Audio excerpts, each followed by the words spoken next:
All right, so uh, let's talk about something that just popped into my head as I was watching TYT Old School, and so they were talking about warlords in the Middle East, like in Afghanistan. The media always talking about warlords this and warlords that over there, and terrorists and how they're linked to terrorism and so on and so forth.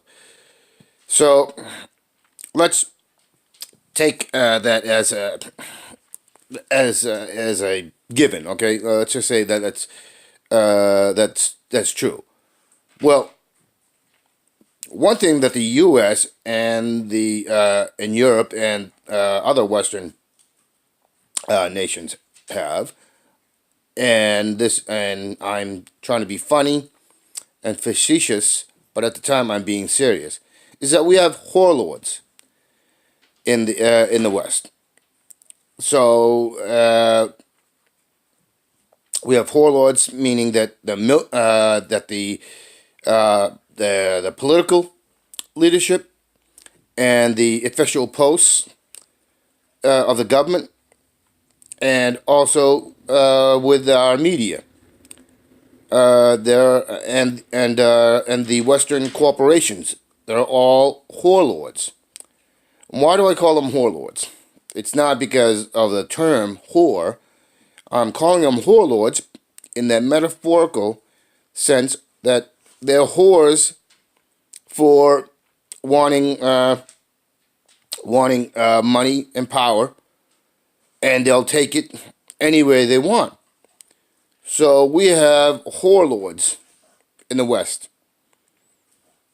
and they do, and they are warlords in the sense that they will do anything and everything to get that power, to get that money, and genocide and rape, and murder, and poverty and starvation and whatever you want to call, whatever you want to put to it, they're willing to do it all that and more.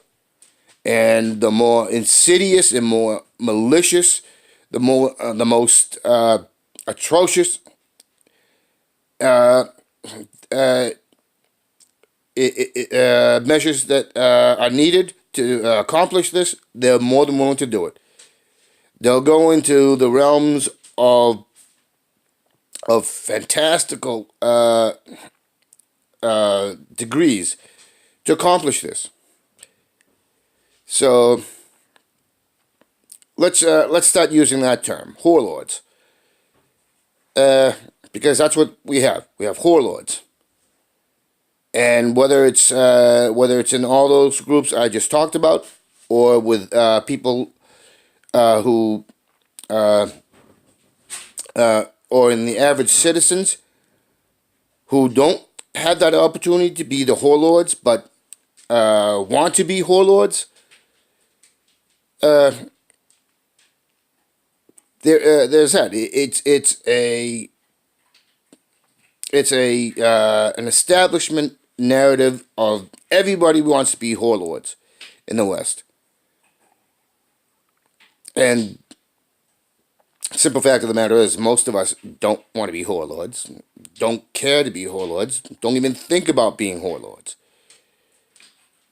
because we have morals, we have integrity, we have principles, we have ethics, and that's something that is seriously missing.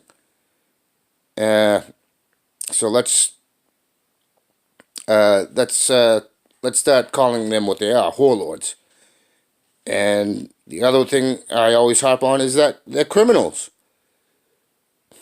It's a criminal ideology. It's a it's a human it's a humanitarian crisis. They're sociopaths. They're psychopaths. So there you have it. And if it catches on, let's start using it.